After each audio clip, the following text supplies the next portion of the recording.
When Nick Ashton opened the small storage box, he had no idea he was holding a piece of the human revolution. The fragment had been sitting in a British museum storage room for 7 years. It was a piece of iron pyrite, fool's gold, no bigger than a fingernail.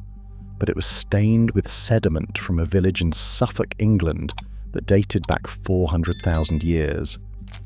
Ashton said it was the most exciting discovery of his 40-year career. That tiny piece of pyrite, published in Nature in December 2024, just shattered the timeline of human fire-making by 350,000 years. It forces us to completely rethink who we are. Here is the problem that stumped scientists for decades. We know humans were using fire over 1 million years ago. We have found the ash. But using fire is easy. You can tend flames started by lightning, and you can keep natural wildfires alive. But making fire, creating flame on demand, whenever and wherever you need it, that is a completely different cognitive leap. Until last month, the oldest confirmed evidence of fire-making came from France, dating back just 50,000 years. That timeline was convenient. It suggested that Neanderthals might have learned the skill from modern humans. It fit the traditional narrative that Homo sapiens were the innovators and Neanderthals were the imitators. The discovery at Barnham demolishes that story. To understand the magnitude of this find, you have to picture Britain 400,000 years ago. There was no English Channel. Britain was connected to Europe by a massive land bridge called Doggerland. The climate was warmer than today. Straight-tusked elephants, twice the size of modern African elephants, browsed through English forests. Hippos wallowed in the Thames. Lions and woolly rhinos roamed the grasslands where Suffolk is today. And near a spring-fed pond, a small group of early humans made camp. They were not Homo sapiens. Our species would not exist for another 100,000 years. These were likely early Neanderthals just beginning their evolutionary journey. The Barnham site has been known since the 1800s. Victorian brickmakers kept finding flint tools mixed with elephant bones. But serious excavation only began in 2013. Over a decade, archaeologists uncovered an ancient land surface that had been sealed perfectly beneath pond sediment. What they found changed everything. They found 3 things that proved this was not an accident. First, a patch of baked clay, reddened like fired pottery. Geochemical tests showed it had been heated repeatedly to over 700 degrees Celsius. The pattern was localized, a constructed hearth, not a wildfire sweeping through. Second, flint hand axes shattered by thermal shock. They were scattered around the hearth as if they had been tossed aside after breaking in the flames. And third, 2 fragments of iron pyrite. Iron pyrite is nature's lighter. If you strike it sharply against flint, the friction generates tiny iron particles that oxidize instantly in the air.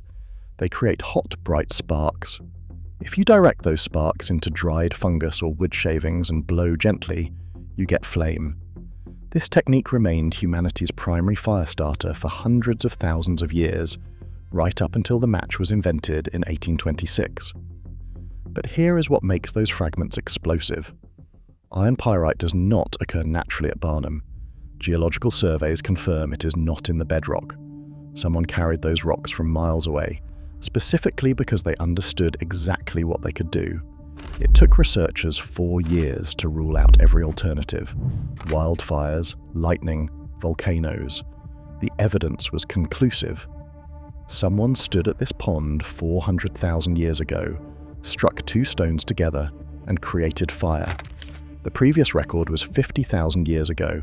This pushes it back by 350,000 years. That is not an incremental update. That is geological time. It is 7 times longer than Homo sapiens has existed as a species. Chris Stringer from the Natural History Museum said that even 400,000 years ago, the Neanderthals were beginning their evolution. He said the fires at Barnham were being made by early Neanderthals. This reveals a profound truth. The cognitive ability to make fire was not unique to modern humans. It was not something we invented. Early Neanderthals mastered it before we even existed. And that ability changed everything. Fire meant survival when temperatures plunged during the ice ages. It scared off cave bears. But most profoundly, cooking food rewired human biology. When you cook, you outsource digestion to flame. Heat breaks down tough fibers and proteins.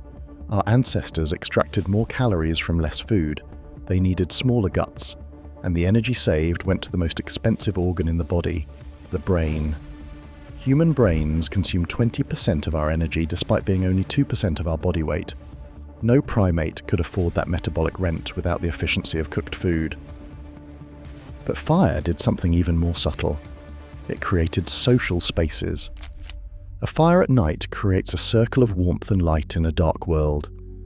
Early humans sat around those flames, not just to eat, but to talk. They shared information. They told stories. They taught children. Language likely evolved around those firelit circles. The ability to transmit complex knowledge, like how to strike pyrite or how to nurture a spark, is what created culture. Barnham isn't alone. Sites across Europe from the same period show burned sediments and heated artifacts. The timeline matches perfectly with a trend of explosive brain growth. Between 500,000 and 400,000 years ago, hominid cranial capacity approached modern levels. Were bigger brains the cause of fire-making or the effect? Probably both. Creating fire requires planning, impulse control, and teaching. But once you have fire, your brain has the fuel to grow larger. There is still a puzzle. If fire-making existed 400,000 years ago, why is the next clear evidence from 50,000 years ago? Where is the missing 350,000 years? The answer is likely preservation. Barnham was lucky. The pond sediments sealed the site perfectly, freezing that moment in time. At most locations, wind blows the ash away. Charcoal decays. Sediments erode. The technology didn't disappear. The evidence just didn't survive. We're not saying fire was invented at Barnham, Ashton clarified. We assume the people who made these fires brought the knowledge from continental Europe. This discovery doesn't mark the invention. It marks the earliest preserved evidence. The actual eureka moment probably happened even earlier, somewhere in Africa or the Near East. But what Barnham proves changes how we see our cousins. For over a century, Neanderthals were portrayed as brutish and primitive, evolutionary dead ends who lost to superior modern humans. We now know they created art. They buried their dead. They cared for their disabled. And now we know they were sophisticated enough to create fire long before we walked the earth. This wasn't something we taught them. This was something we shared with them, a legacy from ancestors who gathered around fires in Suffolk eons ago. That fragment of pyrite represents the moment humans stopped being at nature's mercy and started shaping nature to their will. Every human achievement flows from that moment. Agriculture required fire. The Bronze Age, the Iron Age, the Industrial Revolution, all were powered by controlled flame. And it started with someone in Suffolk, 400,000 years ago, striking two stones together. The fire that changed everything wasn't lit by Homo sapiens. It was lit by early Neanderthals, huddled around a pond. And that changes everything we thought we knew about who we are. Thanks for watching. If you enjoyed this deep dive into how technology is rewriting history, make sure to like and subscribe so you don't miss the next discovery. This is Strata Files.